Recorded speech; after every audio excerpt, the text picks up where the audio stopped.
जी नमस्कार दोस्तों, स्वागत है सारे लोगों का। उम्मीद करते हैं आप लोग खुश है, तंदुरुस्त है, मजबूत है। अभी अभी मैंने एक न्यूज चलाया था बेतिया के डीओ के बारे में। आप लोगों ने यह बात को पूर्ण रूप से जान गया और देख भी लिया कि बेतिया का जो डीओ है उसके घर से अभी लगभग 2 करोड़ से ऊपर रुपया निकल चुका है। और यह छापामारी सुबह से जो चली है अभी तक पैसा गिनती हो ही रही है। आप लोगों ने रेड मूवी देखा होगा, उसमें अक्षय कुमार गया था छापा मारने के लिए, याद है ना। ठीक वो मूवी बेतिया में भी चल रही है। जितना पूरे बेतिया में कैश नहीं है उतना इस खलासी के घर में कैश है। इस बात में कोई दो राय नहीं है कि माननीय मुख्यमंत्री जी अभी प्रगति यात्रा पर हैं और ये जो डीओ खलासी है ये अपना प्रगति के ऊपर है। तो डीओ को कौन पैसा देता है? मास्टर। और मास्टर पैसा डीओ को क्यों देता है? जो टीआर1 में चाहे पहले जो सर्टिफिकेट जकर नकली है, खराब है, उसको मैनेज करने के लिए पैसा देता है। यानी इससे कहा जा सकता है कि बेतिया के अंदर बहुत ज्यादा भ्रष्टाचार है। इन सारे शिक्षकों को फिर से जांच होनी चाहिए। इन सारे शिक्षकों का सर्टिफिकेट फिर से जांच होनी चाहिए। आपको यह बात पता होगा कि इसी बेतिया में अभी बहुत सारे लोग ऐसे हैं जो पीजीटी के सर्टिफिकेट खरीद कर, आप कभी सुने हैं कि केकरो बाप दादा संस्कृत से पीजी करने लगी, केकरो उड़ीसा भेज देता है, चाहे राजस्थान भेज देता है, उत्तर प्रदेश भेज देता है, उत्तराखंड भेज देता है, कभी सुने हैं मध्य प्रदेश भेज देता है कि जाओ बेटा वहां से रहकर संस्कृत का पढ़ाई करो। आप सुने हैं कि होम साइंस का पढ़ाई करने के लिए राजस्थान चाहे और भी जगह भेजता है, उत्तराखंड चाहे एमपी चाहे यूपी कहीं भेजता है पढ़ने के लिए? सुने हैं। होम साइंस हो गया, पॉलिटिकल साइंस हो गया, हिस्ट्री हो गया, ज्योग्राफी हो गया, हिंदी हो गया, ये सब सुने हैं। प्राकृत हो गया, ये सब सब्जेक्ट की पढ़ाई करने कोई बाहरी जाता है। मतलब इस खलासी को सोचिए कितना दिमाग है कि सारे पीजीटी सर्टिफिकेट जितने सारे शिक्षक लोग खरीदे हैं, न्यू शिक्षक बहाल हुए हैं, उन खलासियों से पैसा पर मैनेज करके रखा। आखिर कैश पैसा आया कहां से? यानी फिर से पश्चिमी चंपारण के जितने सारे सर्टिफिकेशन उनकी जांच होनी चाहिए। सोचिए कि इस खलासी को एक ही नहीं है, माननीय मुख्यमंत्री जी प्रगति यात्रा पर हैं, उनके साथ एक बहुत ही ब्रिलियंट आईएएस अपर मुख्य सचिव एस सिद्धार्थ सर हैं। मैं तो कहता हूं कि जिस समय नल जल योजना के लिए आया था, पोशाक योजना के लिए आया था, या स्कूल के डेवलपमेंट के लिए जो चीज आया था, एक बार आरटीआई कर लीजिए।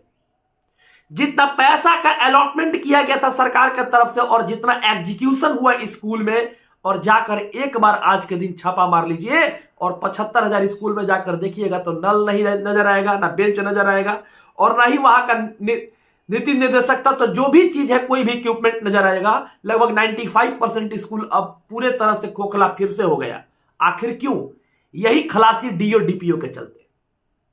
बिहार की एजुकेशन सिस्टम को गर्त में डालने वाला यही खलासी डीओ डीपीओ है।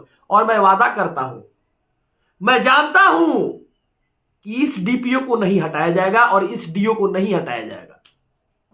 इतना आपको घूस मिल गया ना, अब जाकर मंत्री जी के यहां पटक देगा, ये पटक देगा। पता नहीं किसके यहां पटकेगा, क्योंकि आप सुने होंगे कि जो भागलपुर के डीपीओ था जो 2 करोड़ रुपया गमन किया था, इसके पीछे भी सुने होंगे 2-3 साल पहले और एक डीओ था, वो गमन किया था ढेर। तो सोचिए कि इतना बड़ा बड़ा गमन हुआ है। न्यूज चैनल को उठाकर देख लीजिए और ये सब कहीं ना कहीं पोस्टेड है अभी भी।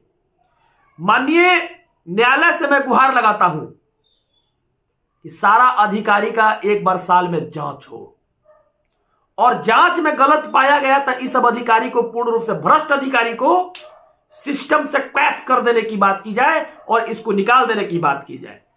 इसके घर से न जाने कितने मास्टरों के द्वारा पहुंचाया गया पैसा है। आखिर मास्टर क्यों पहुंचा रहे हैं?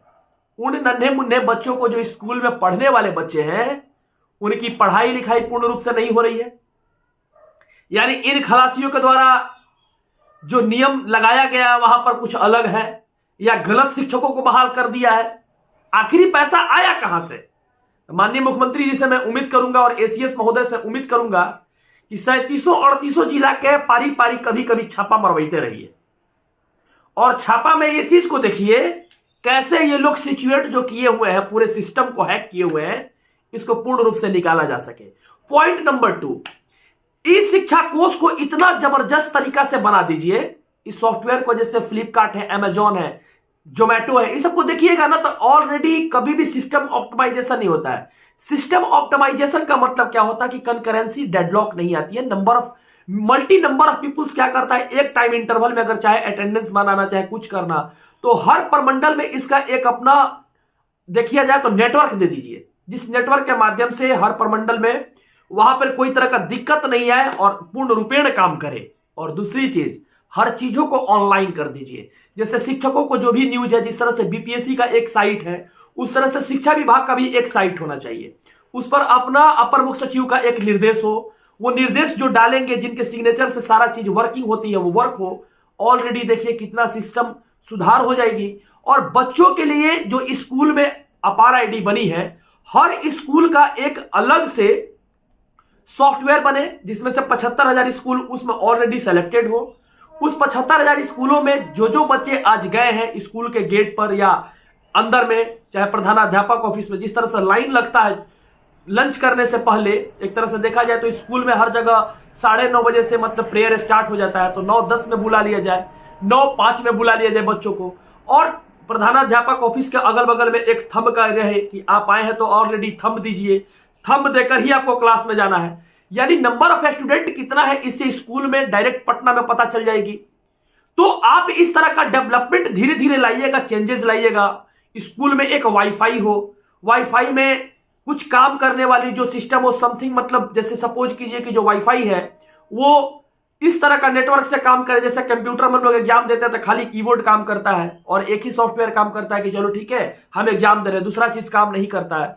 ठीक उसी तरह से किसी प्रकार का एक तरीका लगाना चाहिए जिससे बच्चों को ऑलरेडी काम करने में भी सही लगे। और एक तरह से देखा जाए तो हर एक काम 100% होगा। एमडीएम की जांच करने के लिए स्पेशल क्यूआर कोड वाला रहे, क्या क्या कितना हुआ है टोटल चीज, एक चीज को नापेगा और जांच के बता देगा, पर डे का हो जाएगा। तो जो ये घोटाला हो रही है ना, वो घोटाला नहीं होगी। और दूसरी चीज कि सिस्टम ऑप्टिमाइजेशन क्या होता है, अगर आपको किसी को लगता है अधिकारी को कि समझ में नहीं आ रहा है, तो आज इस दौर के अंदर देखा जाए जोमेटो है, फ्लिपकार्ट है, अमेजॉन है, और भी बहुत बड़े बड़े ऐप हैं जिसपे नंबर ऑफ ऑर्डर प्रतिदिन लगभग आपको बता देते हैं कि 9 से 10 करोड़ लोग ऑर्डर करते हैं। और ऑर्डर करने के बाद अपना खाना भी मंगाते हैं। लगभग अमेजॉन पे देखिएगा तो लगभग ये ऑर्डर लगभग 25 से 30 करोड़ होती है, पर डे का ऑर्डर होती है। तो 30 करोड़ 40 करोड़ जो ऑर्डर केवल इंडिया और इस एशिया महादेश में लगभग 40 करोड़ लोग ऑर्डर करते हैं। तो उस सॉफ्टवेयर में क्यों नहीं प्रॉब्लम आती है, क्योंकि वो बहुत मजबूत है।